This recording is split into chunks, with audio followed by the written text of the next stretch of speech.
Ubat sembelit ni banyak jenis. Okey, ada jenis yang pil, kapsul, air ataupun yang masuk ikut bawah. Kita namakan suppository ataupun enema. Untuk obat raving enema tu saya dah ceritakan masa video sebelum ni. Boleh tengok video YouTube saya yang bertajuk raving enema.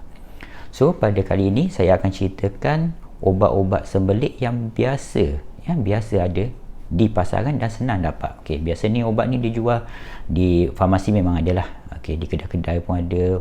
Kadang-kadang di Watson, Guardian pun ada, dan paling senang ikut online, Shopee. Banyak je list-list yang Shopee. Ada je kat bawah link saya untuk kalau nak beli ikut Shopee. Biasanya obat-obat sembelit ni dia banyak kumpulan, kumpulan-kumpulan untuk obat sembelitnya, dan biasanya kumpulan-kumpulan itu ditentukan oleh dia punya tindak balas, mechanism of action, maksudnya cara tindak balas obat tu pada seseorang itu, yang kumpulan-kumpulannya. Okey, so dia ada beberapa kumpulan lah, contohnya macam bulky agent, osmosis, stimulan dan lain-lain lagi, ya. Ubat yang paling popular adalah fiber. Okey, yang pertama fiber. Fiber ni sebenarnya dia kumpulan bulky agent. Okey, so fiber ni sebenarnya makanan yang tak boleh dicernakan, tak boleh dihancurkan, dia keluar saja ikut najis. So fungsi dia tu biasanya bila dia tak boleh dicernakan dalam dalam usus, jadi dia tu akan menolong mengumpulkan air dan juga membentuk satu gumpalan bulky agent. Okey, bentuk gumpalan supaya najis tu senang saja keluar. Okey, dia akan keluar saja. Jadi senang, dia akan bentuk satu gumpalan dan senang keluar. Fiber ni ada dua jenis. Satu jenis ni natural. Natural ni daripada pemakanan kita lah, macam sayur ke, buah-buahan ke. Satu lagi sintetik lah, maksudnya diproses dari kilang. So biasa ni dia bentuk sachet lah, boleh ambil satu atau dua pada malam hari, ya, sebelum tidur. Yang kedua adalah Ducholite ataupun Bisacodyl. Okey, obat ni dalam grup stimulan, di mana dia akan rangsang usus untuk mempercepatkan pergerakan najis. Jadi dia cepat keluar, so tak banyak sangat air diserap, jadi berkumpul, jadi najis pun lembut, jadi cepat dia keluar. Itu Bisacodyl. Bisacodyl ni biasanya digunakan, kita ambil satu atau dua biji malam sebelum tidur, ya. Dan Bisacodyl ni dia ada dua, satu yang jenis tablet makan, satu yang ikut bawah, masuk ikut bawah, suppository. Okey, yang makan tu biasa satu atau dua biji sebelum makan.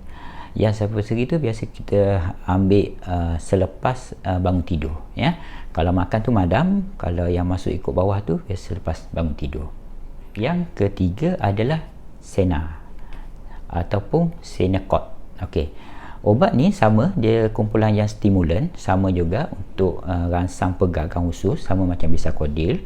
Cuma dia ni adalah salah satu jenis obat herba. Okey, herba, tapi dah disahkan dan boleh digunakan oleh FDA, maksudnya boleh guna, ya. Dan biasanya ambil sama juga pada malam sebelum tidur, satu atau dua biji. Okey, Senacort. Okey, dia senang je, banyak je kat Watson ada, kat Guardian pun ada, ya.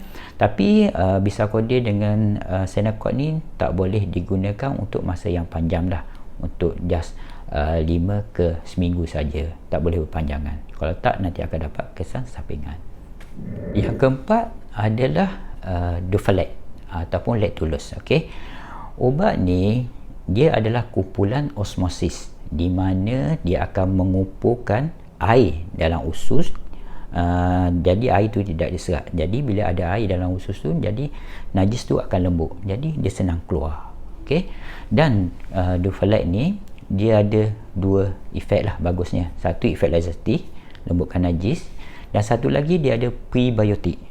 Prebiotik ni kita tahu, prebiotik adalah makanan untuk kuman yang baik dalam usus atau probiotik. So bila ada prebiotik ni, ia akan merangsang pertumbuhan probiotik atau kuman-kuman yang bagus dalam usus. Jadi bila ada kuman-kuman yang bagus ni, dia akan melancarkan pelancaran pergerakan najis dalam usus. Jadi untuk the flag ni biasanya dia cecair, ya? Dia ada dos-dos dia lah. So kalau tengok sini dia ada range dos dia lah untuk umur, peringkat umur. Tapi yang bagusnya flag ni dia boleh guna untuk orang yang mengandung, kanak-kanak dan juga orang tua. Cuma ikut dos-dos dia ni lah. Ya, biasanya 3 hari pertama tu kita bagi dos yang tinggi, okey. Dan lepas 3 hari tu kita akan turunkan dos, okey. So yang ni pun boleh guna masa yang berpanjangan, tapi dia ada jangka masa dia, tak boleh melebihi 2-3 bulan ke atas lah, nanti dapat kesan sampingan dia, ya. Yang kelima adalah folate. Folate sama juga, dia kumpulan osmosis. Dia akan lembutkan najis tu dengan pengumpulan air dalam, jadi najis semua dia akan keluar. So folate ni dalam bentuk serbuk, jadi boleh ambil 1 atau 2 paket, okey, malam sebelum tidur, ya. So biasanya seminggu atau 2 minggu pertama ni, kalau orang sembelit yang kuat biasa ambil 2 paket lah. Kalau okey ambil 1 saja. Dan maintenance biasanya kita ambil 1. Dan biasanya kalau ada lagi boleh ambil berpanjangan, tapi tak boleh lebih lah daripada 3 bulan, ya. Tapi nasihat saya yang kumpulan yang ni folate dengan Dofalite ni boleh ambil berpanjangan, tapi atas nasihat doktor lah, takut-takut nanti dapat kesan sampingan dia. Secara umum, jika kita nak makan ubat sembelit ni, pastikan masa perut kosong, okey, sejam sebelum makan atau 2 jam selepas makan. Okey, kedua, pastikan anda tidak ada masalah penyumbatan usus. Kalau tak, nanti lagi teruk. Ketiga, pastikan anda tidak dehydrated, iaitu kurang air, ya. Kalau tak, lagi teruk keadaan anda, ya. Itu saja, wallahu alam.